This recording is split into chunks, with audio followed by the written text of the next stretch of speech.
We are down in Sarasota town, twice as nice thrift shop. And today I'm going to find a super interesting painting and redo that piece. 20 bucks. 28. 300. 199. $100 for a cat. Whoa, look at this thing. Yeah, look at the aged frame. Lighthouses are popular. We'll come back to that one. The name is Be Fried. You always got to be fried. Maybe air fried? I remember when this style was very popular. How about if we continue the painting? You ready? Yes. When you come to Sarasota, make sure to come to Twice as Nice. Open 10 to 3. Open 10 to 3.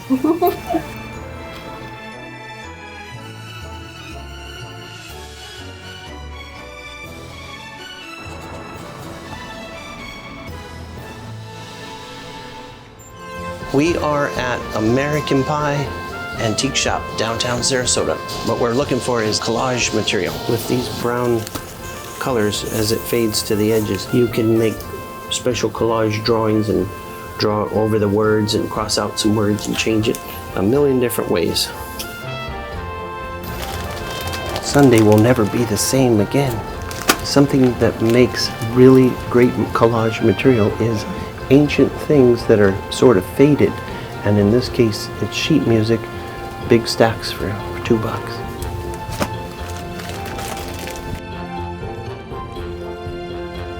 It is so inspiring for a painter, for a creator. I would recommend you get out, go around your town and find the rare places with the ancient things. That's old, 1931. And I will show you what we're gonna do. We're now venturing into Dimitri and Jake's house. There's gonna be a lot of dogs, so look out. We're now going to take this apart and get into some refurbishing. Brought my drill.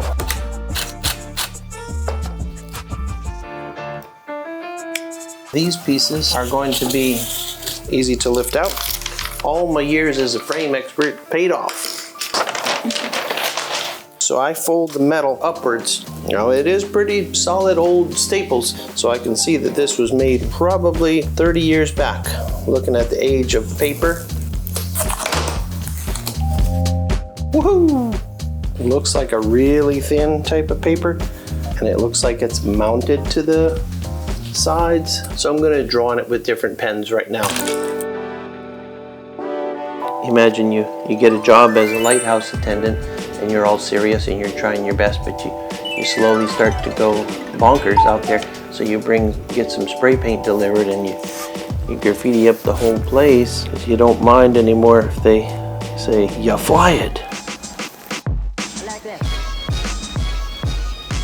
I have drawn and painted on thrift store paintings, but very rarely have I done it, and the ones I've done, no one has seen yet. My favorite part about drawing on these things is that the result is so shocking compared to how it was and how it turns out to be. And if it's successful, you'll have all the elements of a usable painting for your space. So what you do is you kind of do some little spots and lines, then you make it fun. So we're going to get police in here. Get a little shark in there. Let's see if we can get out here with the bubble writing. One thing you gotta do with the bubble writing is you gotta leave room for overlap. Otherwise it'll be so lame. And you can always put in the fancy glowing marks. My grandfather was in the Coast Guard for over 40 years, and he studied lighthouses. He was fascinated by that, and he would collect sculptures of lighthouses. My father's side of the family for hundreds of years was building ships. Then my grandmother married my grandfather. She built submarines in World War II. They went around the world collecting sculptures and little paintings, and they filled up one bathroom and it spread out to the rest of the house. With graffiti, what you really want is hot pinks and stuff. I got these in Miami. These are nice. Marcandor. Who comes up with those names? You got to come up with a story as you're going along. It's like he could only get so high. He couldn't go to the top because he didn't want to get on a rope to hang down. Come here, Georgie. He's just adorbs. I got started drawing with graffiti techniques when I was in my late teenager years. I was always afraid to go mess with buildings or anything. The materials were precious, so I started off with stickers. A sticker factory was throwing away massive amounts of stickers, so we started to collage them together, making stories. And then I thought, well, let's write on the stickers. That looks even more funny. So we'd write on them, then we'd stick them places. Then we were using labels from shipping labels, and we didn't want to make it too bad for the environment, so we were doing stickers at first. Well, when it got to spray cans, it was expensive to buy those, so I didn't go haywire with it. You know, let's do some fluorescent green, white, hot pinks, green. Something I'm experimenting with is now writing and blueprints that are not perfected drawings. They're really loose. Leonardo da Vinci, Salvador Dali, they were doing this kind of thing, and I really loved it, so I made up my own. Some water-soluble graphite right here. Some brown, some red. This is a water pen right here. We're kind of aging the look now. This is my jean bag I've been carrying for years. Got it in Greece. Just fill it with stuff that I use. The one thing I'm looking for is a pencil. Good thing I brought everything I own. This is a Carandash Technalo pencil. By drawing with this, we can add a little water to it. It's gonna do totally fun stuff.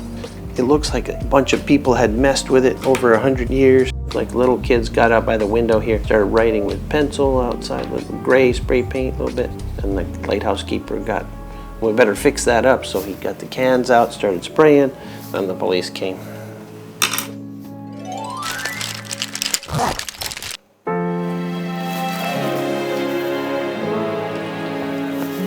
So one thing we're gonna have to do is clean this with some Windex. This hasn't been cleaned for approximately 30 years, is my guess. Then you wanna strategically get to the same spot.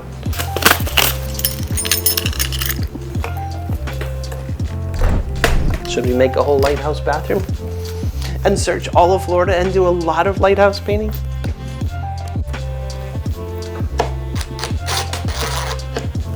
Go too fast with these frames. Take your time so the drill won't bust the wood.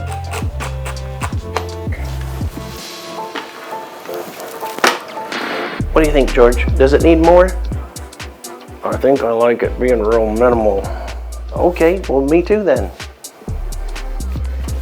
I hope you enjoyed it as much as I did. Subscribe and like the channel. Stay tuned for more of these finding the treasures and making up new scenes.